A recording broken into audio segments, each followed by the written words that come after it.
Ladies and gentlemen, good afternoon. The day has finally arrived. Thursday and an exciting new weekly EU DisinfoLab webinar begins.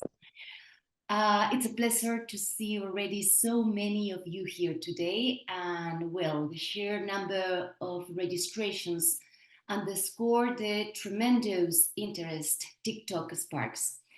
For many, this platform is adored.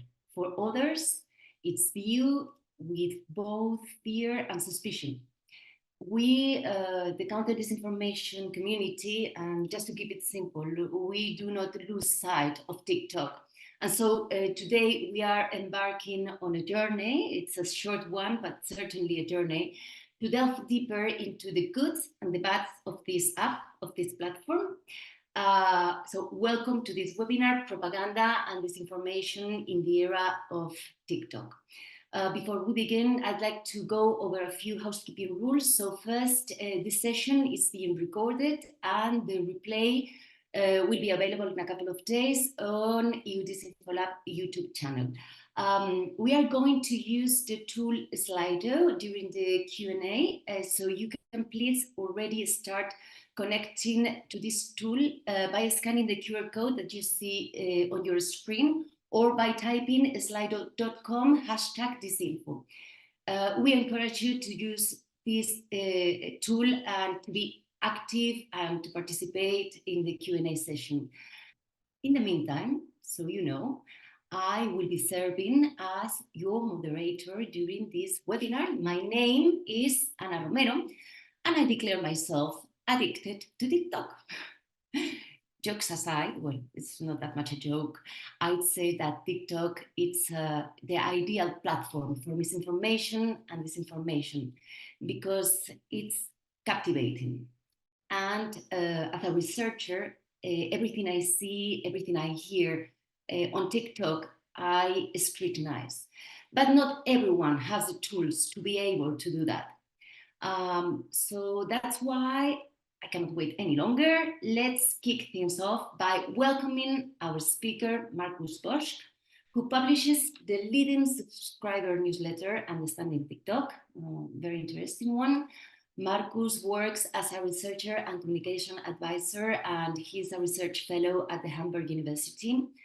Our speaker studied politics, history, and media informatics, and he has worked with Deutsche Welle, sorry if I don't pronounce well, for over the last 15 years. He will focus today on the specific techniques to deceive and to manipulate on TikTok by presenting his own research projects. And we will try to find out, with the collaboration of our dear audience, to what extent disinformation countermeasures on TikTok are urgent. Today's topic is definitely, it couldn't be more relevant given the several recent developments. So the US has mandated TikTok ban, if not solved, over data sharing concerns, prompting a lawsuit from the platform. But US is not the only country that harbors this kind of suspicions. We will delve into that a bit later. I'd love to say how many people are in the room. I don't know if my colleagues behind the scenes could tell me.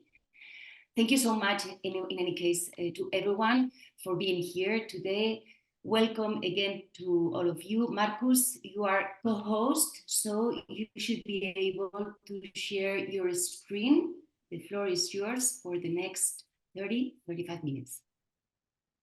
Thank you very much, Anna. Thank you very much, EU DisinfoLab, for having me. I thought I'd start with a decent piece of disinformation you're seeing now. This is not the German Chancellor, at least as far as I know. And the little label on TikTok itself says that's AI generated. Let me start by a confession, though, of course, we are not in the era of propaganda and disinformation. They have been with us forever, and they will stay with us even if we ban TikTok here or there. Just look at India. What is interesting, though, is to observe contemporary forms of propaganda and disinformation because they change over time, they are recycled, and they are adjusted. We'll see that today. And bad actors always use up-to-date means of spreading false information, trying to conceive as disinformation in order to influence, persuade, or manipulate audiences as propaganda. Let's use these simple working definitions for now. And now let's talk TikTok, because bad actors always use the platforms the people use. And they use the techniques that people use on these platforms, and they use the people to let them participate in the dissemination of false information, as we will see. Today, I will present three things. Some findings from a journal article that I've been working on with Tom Diven from Hebrew University following the Russian invasion of Ukraine. It's hopefully due and out in a couple of days in New Media and Society. Then I will talk a little bit about an ongoing work that we are doing on the so-called thirst trap propaganda, a phenomenon we have observed after the Hamas terror attacks and the following war in Gaza. And I will then contextualize these findings by presenting the results of a set of qualitative interviews I've conducted with my fellow researcher Nils Fief at HAW Hamburg for a project on disinformation detection. 25 minutes to go. Let's dive in. Right after the Russian invasion, we have observed that sound was the driver of much misinforming content on the platform. That seemed fairly new, at least to us, given the dominance of audio-visual content on prior platforms. Of course, sound used for propaganda has been a long-standing practice. Of course, especially in times before computer or any screens. What you see here are speaker trucks on both sides of the German wall right after its construction, 1961. So-called mobile propaganda units. They were blasting out live speeches and music. They even had DJs sitting in these little vans, and they stopped this approach after 4 years because everybody got annoyed with the speakers getting bigger and bigger on both sides. Mobile propaganda units in the 1960s. 60 years later, the media environment obviously has changed, and we are all holding our little mobile propaganda units in our hands. The New York Times had this really nice piece on so-called audio memes in September 2022, and it signals TikTok's oral paradigm shift. Audio is back and it's applied. So it's normally applied for people dancing on the platform, doing a choreography, and other people using exactly the same sound, doing the same or a different choreography. Like you can see Charlie D'Amelio here on the left, and you can see other creators, and they are all doing one audio-based dance challenge. So let's jump directly in.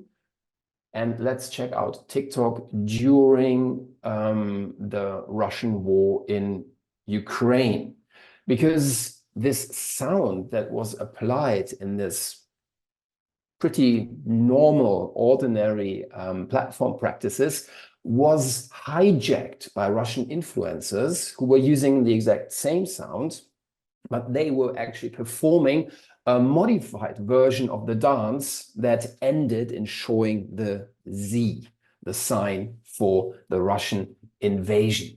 So this tactic involved leveraging a popular sound as a mimetic medium, modified into a dance challenge to enable semi-automated content production. Semi-automated because the sound is there, the choreography is there, you just need to do these things to hijack a sound. And we wanted to observe this entire field, and we took two concepts to explore it more. We took the concept of computational propaganda by Woolley and Howard, because they try to apply the whole notion of propaganda and bring it to the 21st century, bringing in algorithms, automation, human curation, and distributing misleading content. So we as well took the whole concept of Wardle and Derek-Chan about information disorder, because misleading information, this is what it's all about, right? So We then applied a typology of mis and disinformation because we wanted to find out, does this work on mis and disinformation? Does it work when we go out and find audio examples?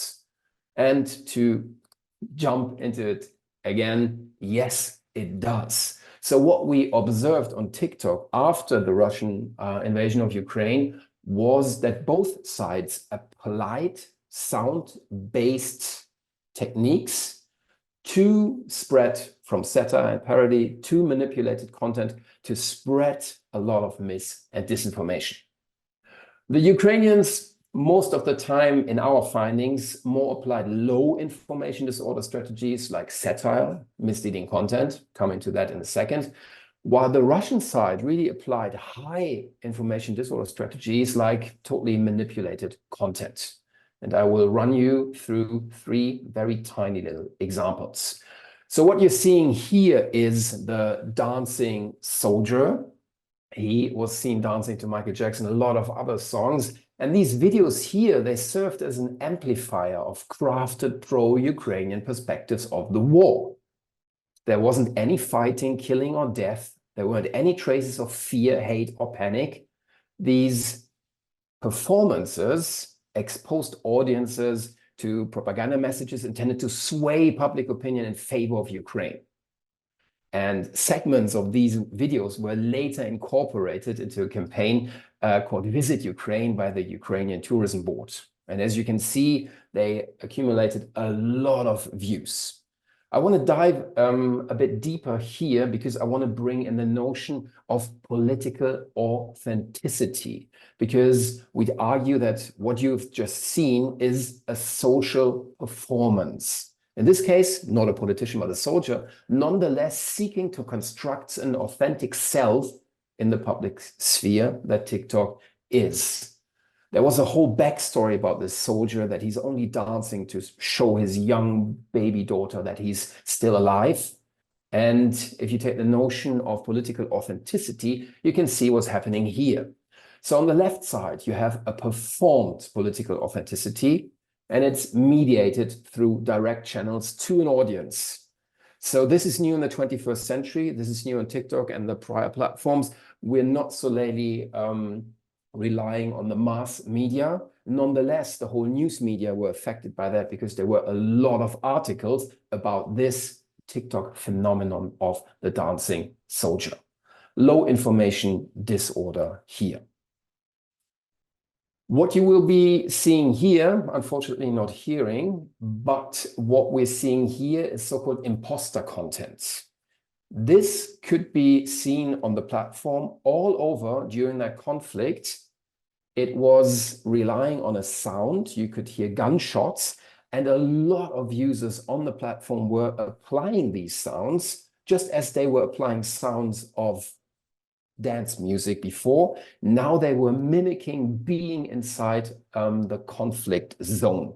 And if you trace it back, you just tap on the sound and you can see that's all going back to a sound that originated in a soccer game, presumably, and was used at this point in 1,500 videos and in way more videos afterwards. So a normal technique like reusing a sound was used in wartime to produce imposter content.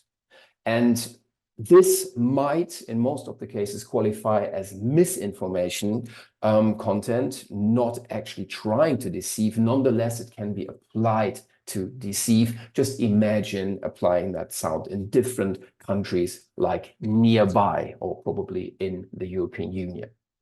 I'll give you a quick example of a high information disorder example from Russia. This is purely manipulated content, and it relies on several layers.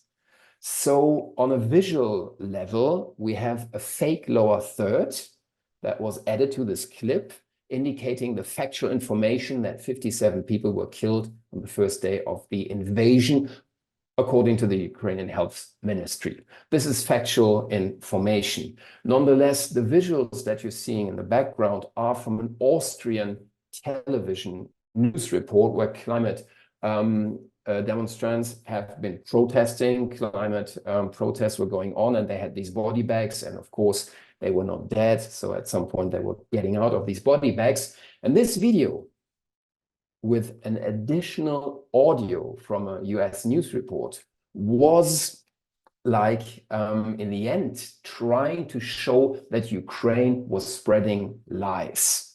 And this video has been shared widely, and it even had a comeback exactly 1 year after the invasion. It was circling around on TikTok yet again. So with these 3 tiny little examples, I want to make the point that during the entire conflict, we could find traces of computational propaganda being applied on TikTok from both sides. Computational propaganda has 3 features: automation, scalability, and anonymity. And we found all of these 3 features with our final findings. I hope that doesn't sound too academic here. So this reuse sound feature, which comes naturally to TikTok, on every single video you can tap on reuse sound and you can use the sound. It led to semi-automated content production. The choreographies, just as seen in the very first example, reduced the hurdles of creative efforts and affordance the shared ritual of content imitation on TikTok, spreading the production. And this all can be brought into the whole notion of the remix culture. And I think that's a crucial point in the 21st century, differentiating it to the mass media age, that publication does not mark the end of content, especially on TikTok, but the beginning of an ever new reinterpretation of content, a participatory paradigm. We will come back to that in a second. Apart from that, the perpetrators could disguise their identities by outsourcing the distribution of propaganda messages. So sometimes it's only the beginning that you take a sound, throw it out on TikTok, it then spreads. You can nonetheless delete the very first video. So the distribution is outsourced. These were the findings in our paper. And I'll move on because some of these observations could be somewhat seen, developed right after the Hamas terror attacks on October 7.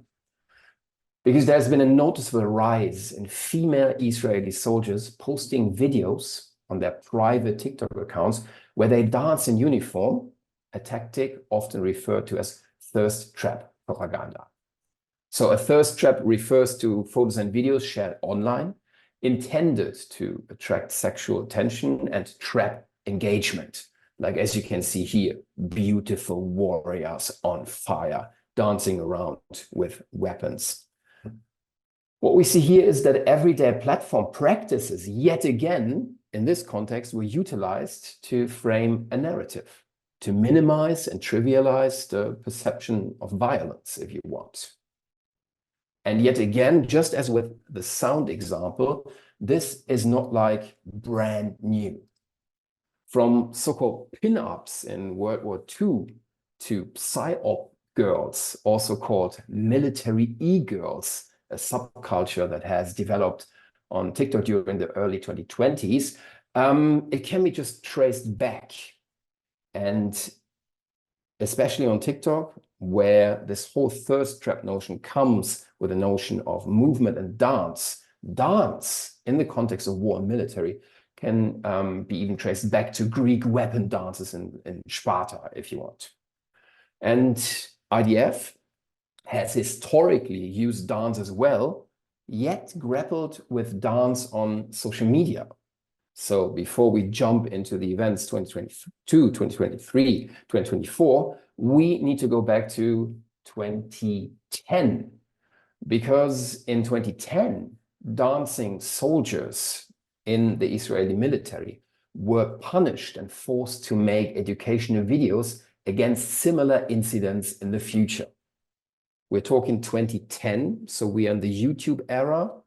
You might remember that. People were dancing on YouTube as well. So were military and soldiers in Israel. Yet the Israeli military was not yet there. They had to do these educational videos against similar incidents in the future. From 2010, let's jump to 2021. The IDF social media team has adopted. On the official IDF TikTok account, you can see soldiers dancing. That's 2021, earning over 23,000 likes over the course of 2.5 years. Not that much, right? Especially not that much if you compare it to individual accounts of female Israeli soldiers. A military police officer received a unique certificate of appreciation for promoting Israel and the IDF to over 1.7 million followers on TikTok. It's still 2021. So a couple months later, after the IDF had shown, yeah, okay, we are dancing on the official account, military police officers on their individual accounts started adopting to this technique. And with 1.7 million followers, at least back at that time, that were more followers than the IDF spokesperson or the prime minister. And what we can observe there is that these traditional gatekeepers of information, traditional actors, they are on TikTok now as well, head of states, ministries. You might have seen the European Parliament on TikTok, they are there. But most of the time they mimic a mass media age where you have all gatekeepers sending information and a mostly passive audience consuming. While in the platform era, this no longer holds true. Every person with a smartphone can participate in online propaganda and social media warfare if they want. So if you want to frame your narrative in a conflict, make sure that as many individuals as possible spread your message. And this is what we observed in October, November, and December. We could observe 25 to 30 accounts with some decent like numbers that were all applying dance techniques, that were applying current trends, that were using TikTok in a notion of participatory propaganda yet again. So seeking to co-opt its members to actively engage in the spread of pervasive communications. That definitely worked. But what are the techniques that were applied here? We're still investigating that, but we can already show that there are several things. This one we called sound traps. So what you're seeing here is a Moldovan TikToker and Twitch streamer who was arrested in Russia and after that went to Ukraine and started fighting in the Ukrainian military. This TikToker got quite some reach, especially for his performance of an old Manu Chao song that some might still know from anti-globalization protests beginning of the early 2000s. He was dancing and he had this little flower and put it behind his ear, and then he was doing this little dance. So this was in the Ukrainian territory. A year later, you could see this exact same Israeli soldier that was awarded for promoting the IDF and her most successful video applying the exact same sound, the Me Gusto song by Manu Chao. And yet again, she's putting a flower behind her ear and she's doing the little dance movement by this Moldovan Twitch streamer. So she's hijacking this move and the sound to increase reach and, in our understanding, to form this sound trap. Another phenomenon we could observe were so-called engagement traps. And this was clearly a semi-automated approach. You had accounts posting altered versions of female Israeli soldiers with different names, always ages in their 20s, and always like a sentence, "I'm working as a nurse, let's be friends." We saw a lot of these. Some could be traced back to Russian origin, like for instance with a link in the bio. And we're still investigating that, but we definitely currently see it as a coordinated attack where soft propaganda is applied to influence or persuade an audience, or at least keep them engaged in this thirst trap. Like the comment sections are really full. You look beautiful. Oh my God, you're so beautiful. A lot of these comments. So on a platform with unique social technological environments, bad actors have managed to understand these deeply. So what about the other side? How is disinformation detected, and how do the ones who should be in the know, how do they cope? To find out more about that, we did a little investigation at Hamburg, and we started with this notion. The majority of Germans has definitely problems detecting disinformation, and it might be nonetheless, it might not be different in other European countries or abroad. Only 43% of a representative sample could correctly identify disinformation. So what we did is we did a qualitative survey of German journalism and business elites, because we wanted to find out, what do the ones who take care about that stuff as their jobs, what do they know about the phenomenon? What design features do they use to verify digital content? What detection strategies do they apply, especially given the fact that there are new or recycled forms of propaganda utilizing sound and multimodal memes? How do they cope? And therefore, we did 25 interviews, and we interviewed heads of communications. We interviewed heads of fact-checking, journalists specializing in disinformation, so some people who definitely should know. And we asked the management of communications and security at companies from a wide range of different businesses. And what we seek out to find is, we wanted to know, given the 4 features of digital disinformation that we identified, like text or visual, audios, or multimodal memes, how do they approach these, and how do they actually do it? And I'll give you an example concerning text. Okay, so we asked, which design features are checked when you try to observe textual disinformation? And as you can see, we have 3 groups. We have people who have, and that's a direct quote from a person, so I'm not stating that, they have, quote, no idea. So there's no verification based on textual and linguistic features, and you have 1 person from the journalism sector and 2 from the business sector who are not in the know. You have quite some people who do it with a gut feeling. So they check out the spelling and like some keywords, but they're not applying analytical skills, which in our understanding obviously would like be the best to do some decent source checking and not solely rely on your gut. So thankfully, 2, 4, 6, 8, 10 out of 15 journalists asked are applying analytical skills when they are checking out disinformation on a textual layer. And due to time reasons, I will skip the video and jump to audio and memes, because that's more in the line to what I've presented before. And the results here look totally different, okay?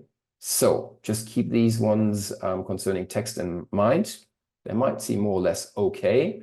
Now check out that. When it comes to audio disinformation, which we have just observed in the first paper, 5 out of 15 people in journalism, they are not familiar with this phenomenon at all. And in business, it's even 7 out of 10. And that's a lot, and obviously that's a problem, because if it's not the fact checkers who actually know about audio disinformation, interviews were conducted last year, that's a problem. And if we look at, it was quite striking because there's not a single person in this group of 25 interviewees who can demonstrate analytical skills in analyzing disinformation memes. And there's a lot of people who have a decent gut feeling on understanding that they could see a disinformation meme as they have been applied in both conflicts, but it's just, so to say, a gut feeling. So with this little overview, jumping into an actual paper, Russian conflict, sound of disinformation, proving that the whole notion of information disorder can be seen on a sound level as well, with the sound being the starting point and TikTok bringing a renaissance to sound-based misinformation. We jump to the ongoing investigation concerning thirst trap propaganda with content that's at first glance not necessarily deceiving, nonetheless applying soft propaganda techniques, trying to frame a narrative, trying to influence and persuade an audience. And we've seen the current status quo, at least with German business and journalism elites.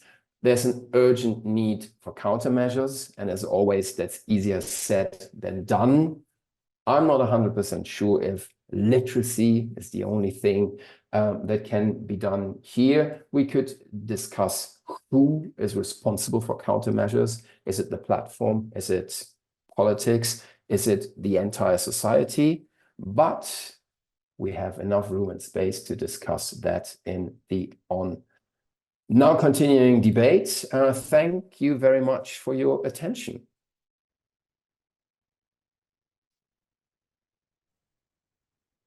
Thank you, Marcus, for sharing with us your professional knowledge, all these insights about the wide range of information disorder on TikTok with all these trends and how engagement works on this app. Amazing. And thanks also for the slides that you have thoroughly prepared, we can tell. There are 113 people in the room. That's amazing. Thank you. In a minute, we'll start the Q&A session. Technical problems have been solved and Slido is fully operational. There you have the QR code of Slido. I remind you that this is the tool we are using to raise questions. You can either scan it or join us through slido.com #disinfo. So, Marcus, TikTok's growth has been stellar in just a few years, and alongside that growth, it's been the subject. It's been subject of multiple controversies. The most recent ones have occurred in the last 2-3 weeks.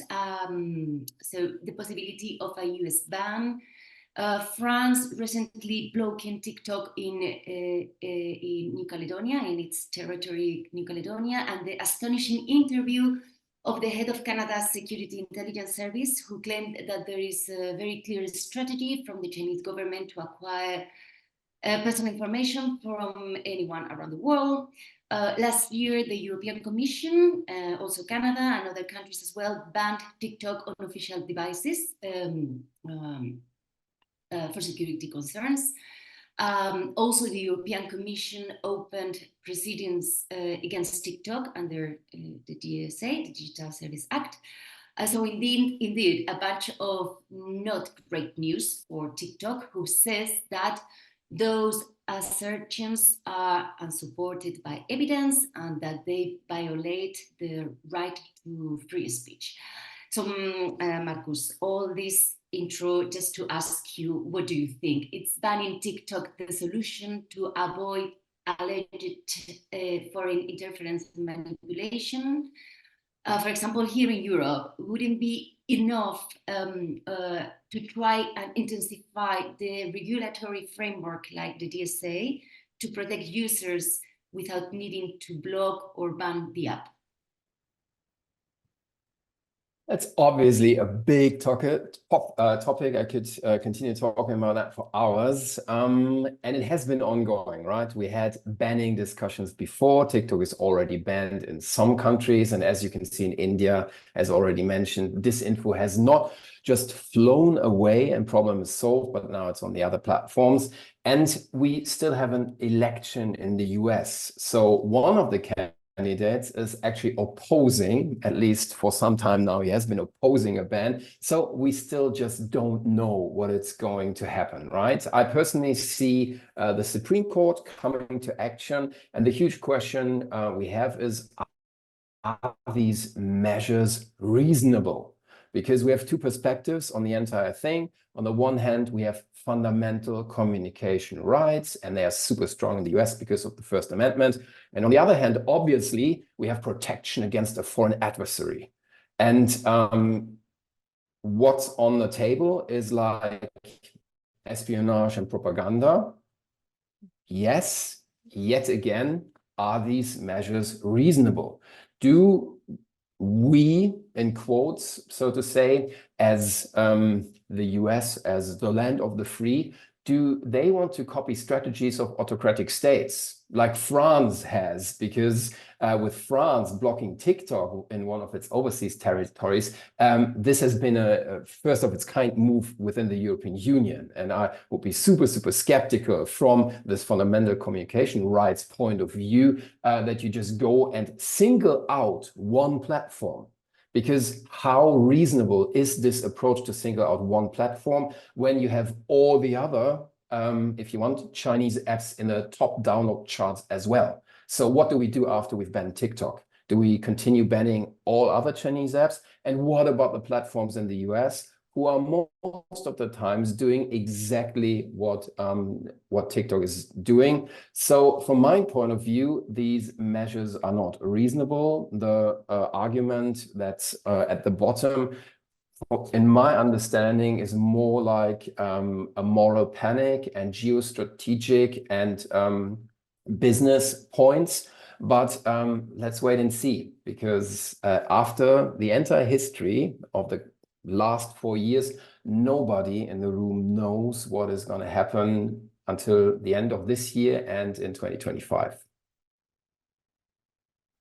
Thank you, Marcus. The discussion is indeed very interesting. It would be great to have this webinar for longer with a cup of coffee.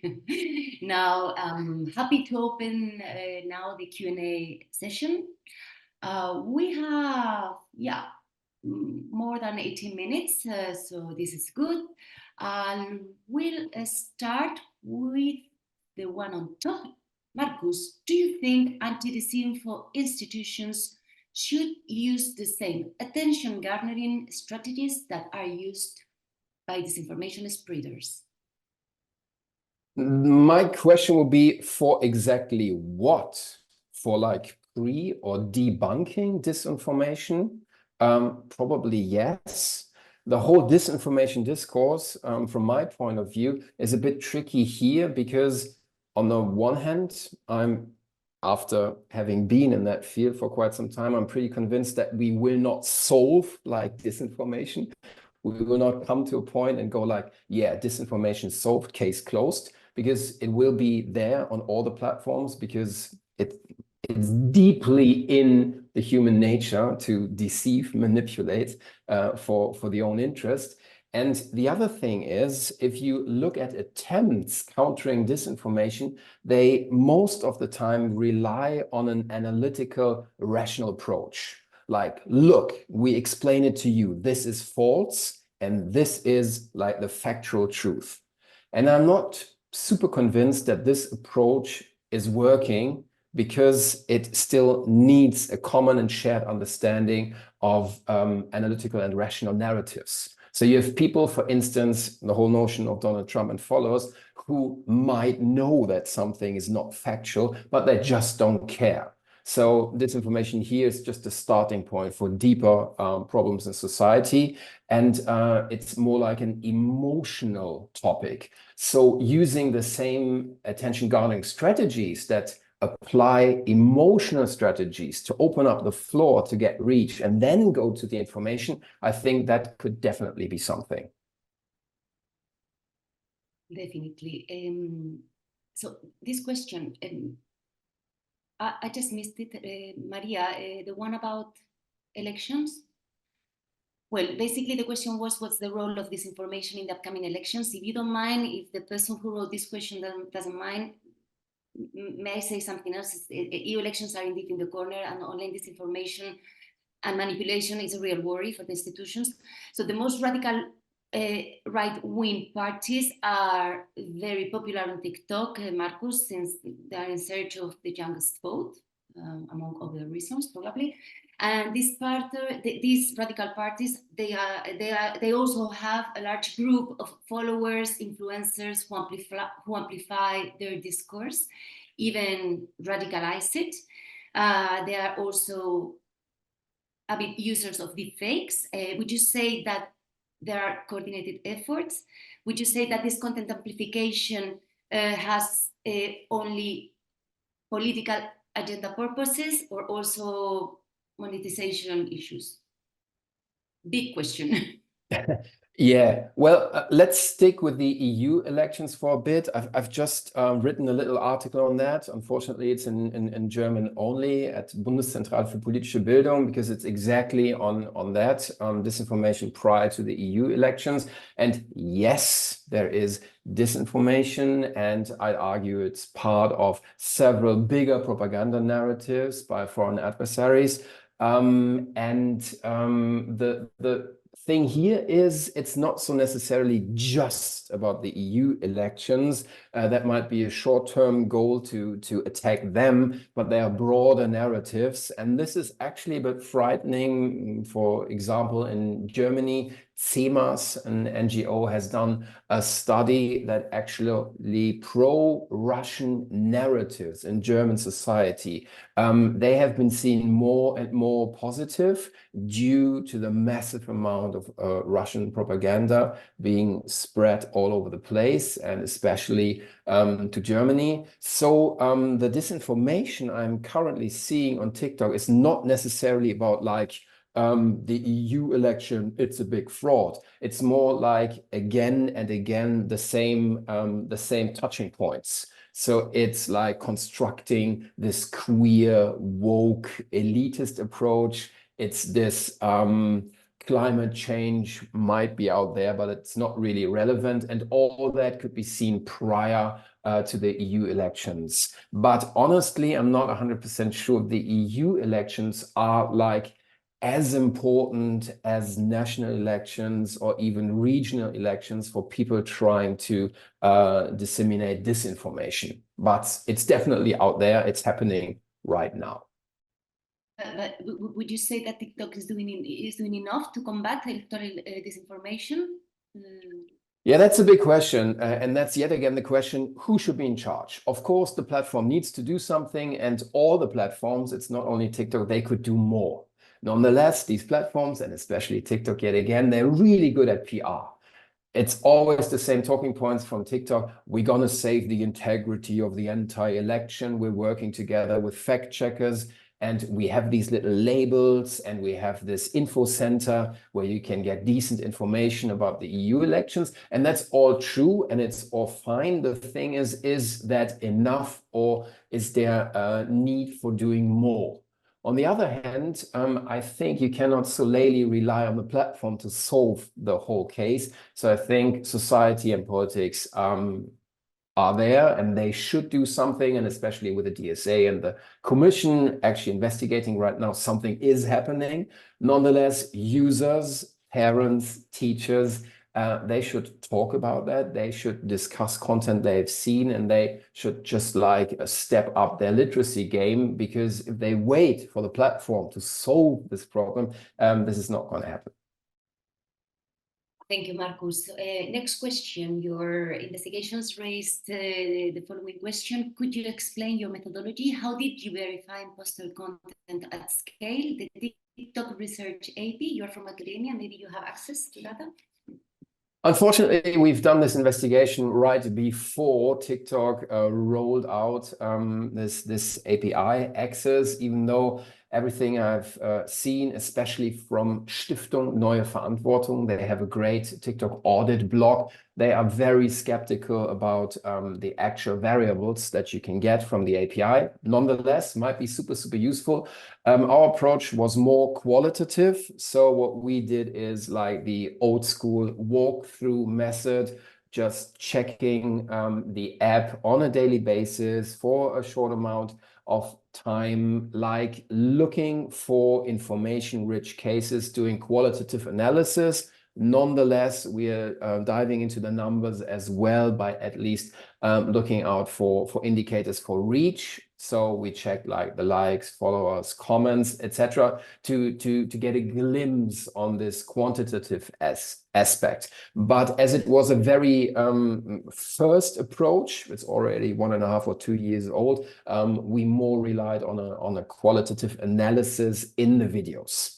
Nonetheless, I'd call it a mixed method approach, but a quantitative approach would be very much needed, as well as, for instance, the latest investigation by Laura Edelson together with Politico on this pro-Palestine content demonstrates. Super interesting approach.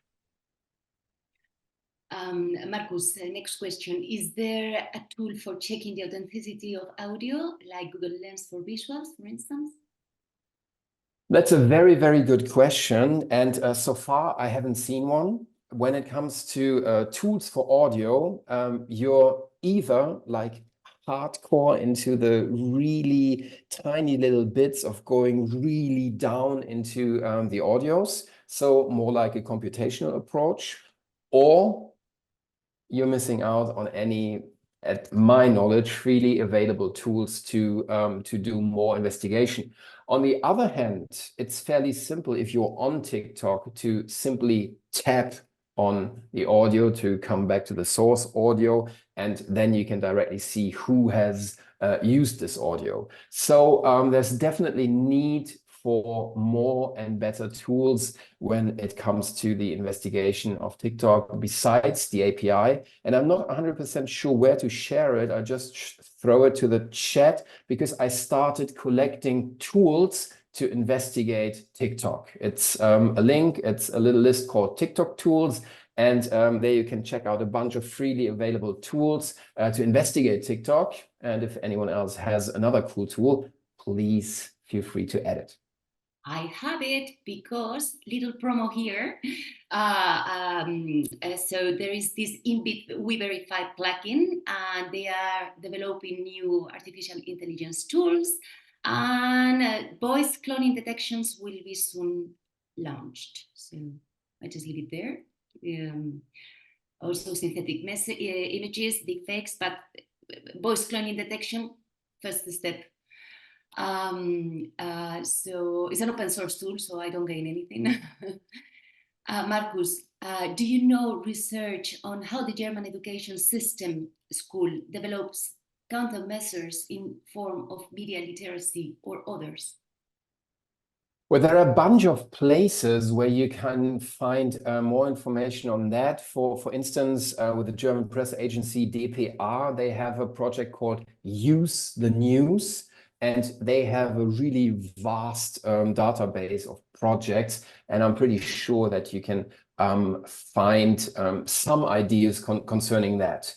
And while on the one hand, this sounds super complicated, sometimes in my observation, it's enough to just discuss with a group of young people what they're seeing on the platform and if they know of any countermeasures, because sometimes it's enough to check out the comments and you have people who are just like debunking false information on the platform itself. So an informed debate with users would be a very good starting point here, I'd say. Thank you very much.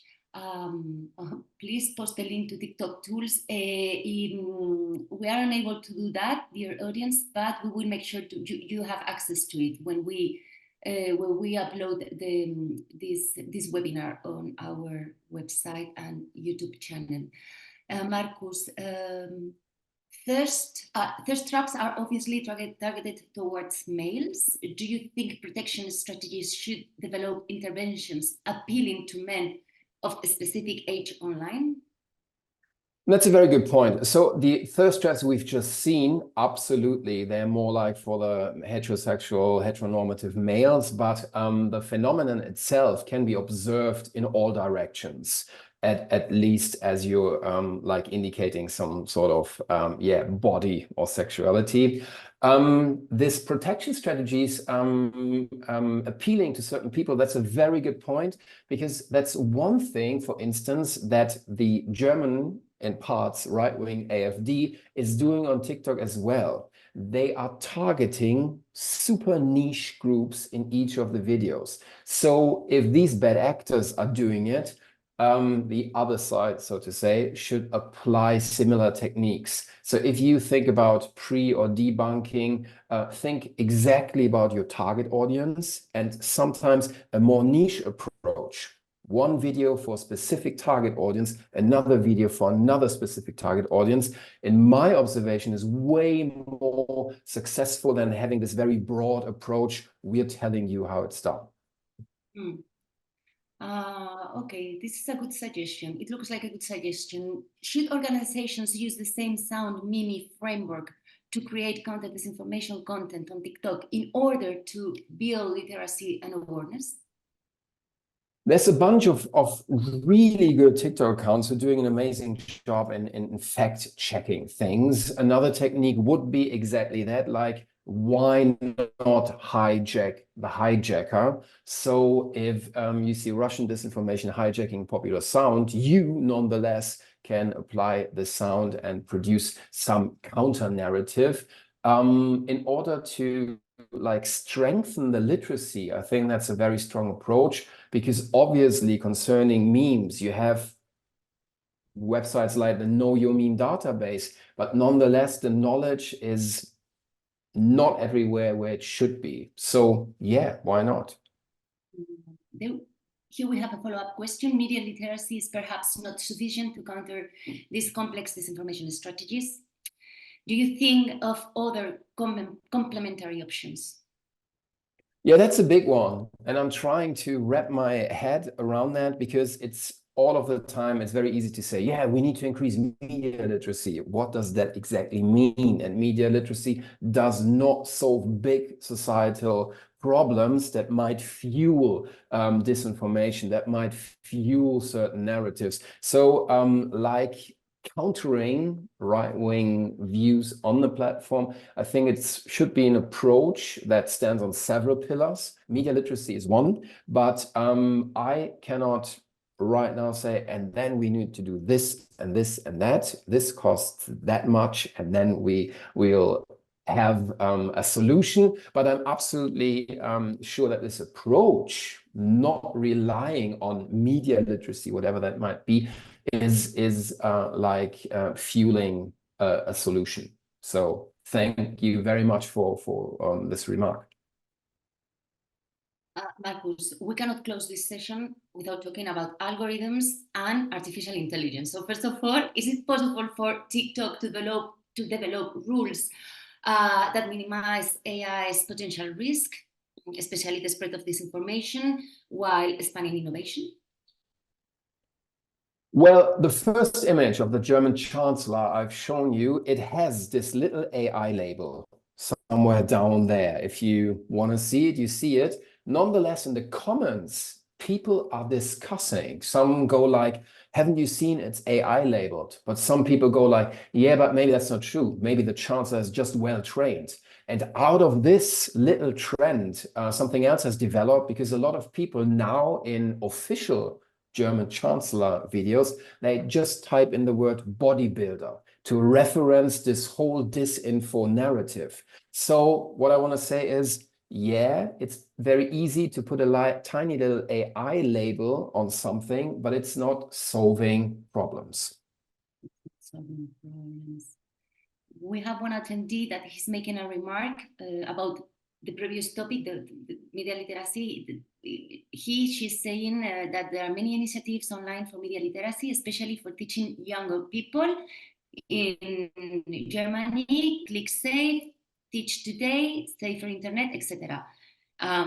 Last question, because we are really running out of time. TikTok spreads countless conspiracy theories about political groups. You mentioned it during your presentation about the current conflict between Israel and Palestine, and others about scientific facts, for example, climate change. You also mentioned it.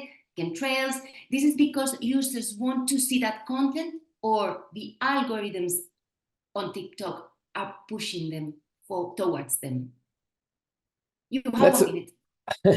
Yeah, that's a very good question, because there's not that much scientific or academic work on that. So that's definitely why I would recommend this political piece about pro-Palestinian content, because it clearly shows that while on the one hand there was more pro-Palestine content out on TikTok, due to the simple fact that there are more users on this whole globe who sympathize more with a side that's closer to the heart. For instance, people in Indonesia with a huge population of Muslims. Nonetheless, and this is the point, more pro-Israel content was played out to the For You pages after October 27. So obviously what we can observe here is that, yes, TikTok is actively doing something to push our content, while there might be other content out there on the platform. I've written about that in the latest edition of the newsletter, and I really recommend this piece from Politico, because it's super interesting and it's data-based, so some scientific work being included. Okay, we'll go through it. I believe this was the last question. Marcus, thanks again for the presentation, for all the fruitful contribution during this Q&A session. I think we've enjoyed a lot. We can only hope that this will contribute reducing manipulative behavior you see to spread disinformation on TikTok and everywhere, every platform. Thanks to the participants for your interest. And before closing this webinar, I just wish to announce that we have a few more webinars coming in with featuring top experts. Next week, Thursday, May 13th, Sophie Murphy from Logically will go beyond deepfakes, and she will discuss with us about AI-related risk for elections. Webinar Cleaning the Advertising Industry. It will be held on the 6th of June with Duncan Maisel from Clean Creatives from US, and the 3rd of June, Victoire Rio from What to Fix will explain her latest investigation, From Content to Payment, the rise of and implications of social media ad revenue sharing. Before leaving, please give us only 30 seconds more. You'll have access to a rating survey at the end of the webinar. Also, in that survey, you can suggest future topics to be covered in our EU DisinfoLab webinar series. We hope to keep seeing you around. Do not forget that the registration to the EU DisinfoLab annual conference to be held in Riga next October, it's already open. Thanks again, Marcus. Thanks again to everyone who have attended. Have a wonderful day and see you soon. Bye. Thank you. Bye-bye.